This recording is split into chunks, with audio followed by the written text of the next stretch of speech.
The life of a writer can be so solitary, so lonely.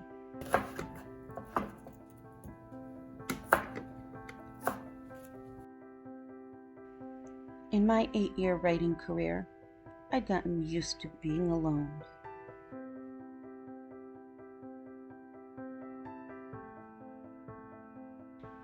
Now that I'm writing my first novel, should I reach out and try to connect with the writing community? Or retreat into my lonesome shell of despair? I think I'll reach out.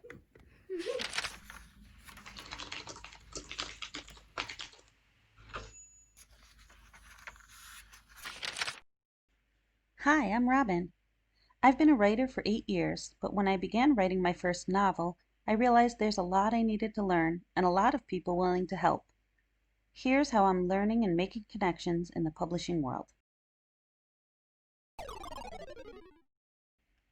My first big leap was taking part in a writing power hour with author Michael Laran on YouTube. Robin is working on 80% point of first novel. Hey, very cool. You're almost there. You're almost at the finish line. This first experience blew my expectations away. I was unsure about working some self-promo into his airtime, but Michael was so encouraging and kind. If it's on writing, Robin, please let us know the link to your website or anywhere where we can follow you, because we always want to follow more YouTubers. With that newfound confidence, I took to Twitter.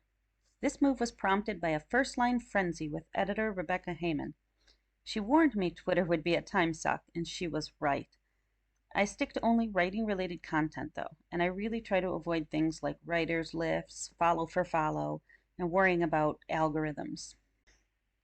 I interact with writers and agents on mostly professional topics, and I do work in a little self-promo when it's appropriate. Robin Shackleton. Welcome, Robin. This was another YouTube Power Hour with Michael Laran and Dale Roberts. Yep. And Robin actually just started a YouTube channel, so Robin, be sure to let folks know what your links to your YouTube channel is. She did some really great vlog videos. All right. Author Robin actually said, for anyone interested, first video is called My Morning Routine as Aspiring Author. Yeah, Robin, I need to see about hitting up your channel. I want to take a look. Again, they were super welcoming and supportive, as were the other participants in the chat.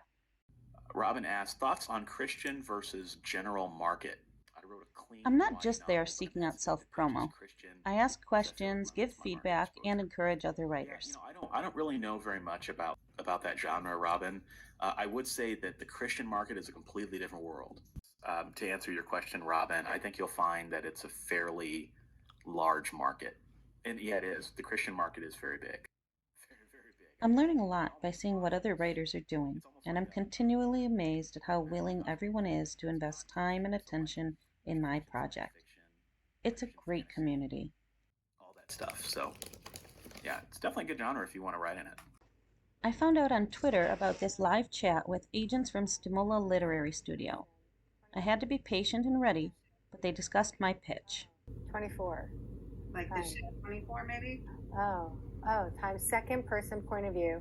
A testing mix-up lands you in a shelter for the dying, but nothing about NOLA virus adds up. Your escape triggers a manhunt by an evil pharmacorp, and your only hope to find and save your family is a conspiracy-driven reporter with a risky plan. YAS. This sounds really good, but it doesn't sound up my alley because I don't. They took turns, and the agent I hoped to query, Allison Remchek, didn't get to comment here. I did send her my query the next day. Manhunt kind of rescue, like a crazy action-based sort of thing, although I think they do well and someone else could do well with them. But I have heard just in general, and I've kind of been saying no to anyone who's trying to do anything virus related right now. With the coronavirus, it just feels like it's not the right time. I took part in Pitch Madness on Twitter, which was a good learning opportunity. During Mock Pit, I gave a lot of other writers feedback on their pitches. The experience made me realize how important comp titles are and how important it is to nail your conflict and stakes. I even got to share my website and first chapter with some interested commenters. Twitter has also brought me some valuable feedback from generous authors and editors. I won a free query critique by coming up with an alternative name for peanut butter, and in the process met the lovely R.A. Black. I'm still trying to figure out what inspired editor Jenny Chappell to give away her time and expertise so generously, but I look forward to her critique on my first 10 pages. YouTube videos by John Gilstrap led me to his website, which led me to the Killzone blog. I signed up for a first page critique and got accepted within just a couple weeks. Author Claire Langley Hawthorne did an incredibly thorough, thoughtful, and helpful critique. Then other commenters raised the bar even higher. They were all honestly critical while still being kind and encouraging. I'm still blown away by the helpful feedback, and only sad that John Gilstrap didn't get to jump into the conversation. It was really encouraging to learn that the concerns with my first page mostly centered on my choices, things like second-person point of view, present tense, a pandemic setting, and clunky title, all things I was aware of. The positive comments were about my writing skill and voice, which I know is so important, especially in YA. This public first page critique isn't for the faint of heart. I looked through some past critiques and they can be rather critical. It can be hard to take when they're talking about your baby. I had one commenter really shoot from the hip about why he didn't like the second person point of view.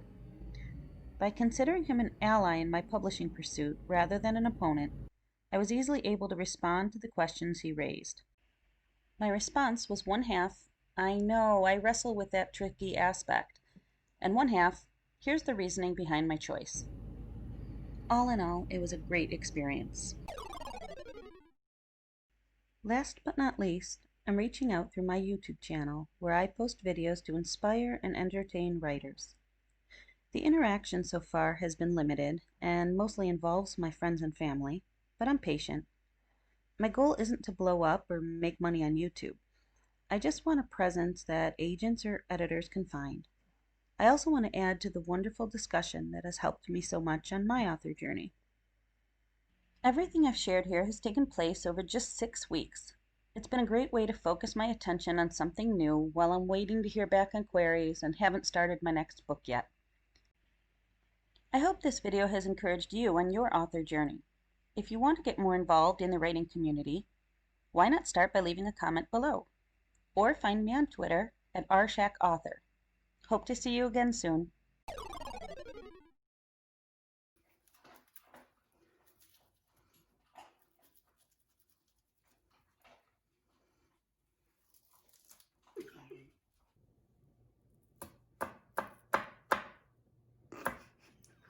It's not. Onion like this. That's not how I chop onions.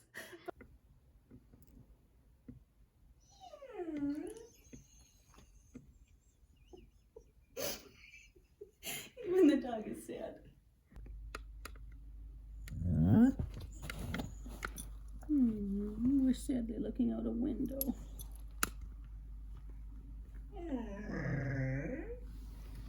You want to see too? Come on.